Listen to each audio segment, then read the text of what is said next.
A deputy-involved shooting in Simpsonville has left one person hospitalized and a deputy on paid leave. According to the Greenville County Sheriff's Office, a deputy received a notification that a panic alert had been set off from a house on East Crest Drive. They say the deputy went to the door and was greeted by the homeowner who had a gun in his hand and pointed it at the deputy. That's when the deputy, they say, reportedly fired his gun. We all came out. Lieutenant Ryan Flood says the homeowner was taken to the hospital alert and conscious. He says two others were also inside the home, but they were unharmed. State agents are now investigating. A Greenville woman attacked by a dog while trying to protect her own pet says a stranger saved her from the harrowing situation. In late May, a Navy veteran passed away in Richland County at 75 years old. Authorities have searched for his family and friends, but found no one to claim Petty Officer 3rd Class James Miskey. A 3-year-old South Carolina boy with Down syndrome who is also battling cancer is celebrating his birthday with the nation. Freddie Taylor was diagnosed with leukemia a few months ago.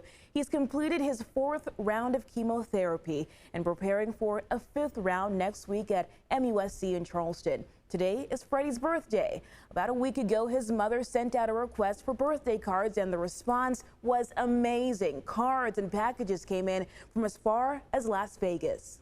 He loves to He got to go home this morning before that next round of chemo. Doctors expect Freddie's treatment to last another 2 years, and in order to be considered cured, he has to be in remission for another 5 years after that.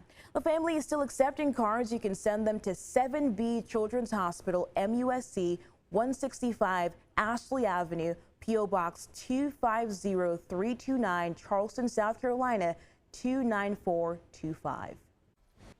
Malki, thank you. Still to come on 7 News at 7, baseball legend David Ortiz is still recovering after surviving a shooting earlier this week.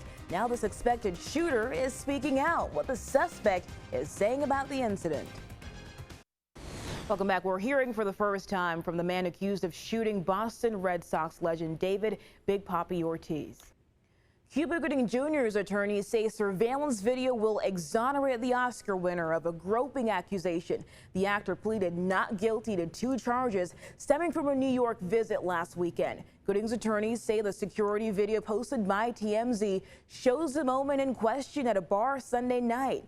Gooding appears to be sitting next to 2 women and reaching over to touch one of them. The 29-year-old accuser says the actor was intoxicated and squeezed her breast without her consent. Cuba and his attorneys deny the allegations. He's due back in court June 26th. Malki, thank you. Emergency crews say a teenager who was swept away in a Charlotte area river while swimming has been found dead. 14-year-old Ethan Britt has been missing since Monday night when he was swimming in the South Fork Catawba River with friends, and now Gaston County officials say his body has been recovered. His friend was rescued earlier this week. Crews worked all week searching for Britt. 7 News reporter Nicole Ford shows us how they hope to cut down those costs with some new technology. The sheriff says that he would like to add at least 1 more drone if funding will allow it in the future. President Donald Trump announced a new rule that he says will make it cheaper for some Americans to buy health insurance. But critics say the rule points people to buy insurance from the ACA marketplace, which the administration is trying to get rid of. 7 News' Washington, D.C. correspondent Alexandra Limon reports. Malki joins us now. We've been on the weather roller coaster the past few weeks, Malki, but this is the part that I like. This is the good part. This is the good part. You know, a diaper company's recent survey found 90% of dads have gone into a public bathroom without a baby changing table. Sticker shock on Lake Hartwell as the price for docking your boat on the water will more than double for some folks next year. The U.S. Army Corps of Engineers says it's raising the fees for the first time in nearly 15 years to cover administrative costs. 7 News reporter Ann Maxwell spoke with people who have docks on the lake. She joins us here live at 7 on Main with more. Ann, so is there any effort to actually help these people who are dealing with the higher fees? New details tonight on a drowning in Cherokee County. The coroner says that he is identifying the victim as Justin Cash. Authorities say his body was found in the Broad River around 2 o'clock this afternoon. An autopsy will be performed to determine his cause of death. Emergency crews say a teenager who was swept away in a Charlotte area river while swimming has been found dead. 14-year-old Ethan Britt has been missing since Monday night when he was swimming in the South Fork Catawba River with friends. Gaston County officials say his body has now been found. His friend was rescued earlier this week. A Greenville woman attacked by a dog while trying to protect her own pet says a stranger saved her from the harrowing situation. A new report finds some of the best employers in South Carolina are in the upstate. Forbes worked with researchers to rank companies state by state based on how well liked they are by employees. The top companies were Boeing, followed by Bosch and Chick-fil-A. Also in the top 10 were Costco and Prisma Health. BMW came in at number 12.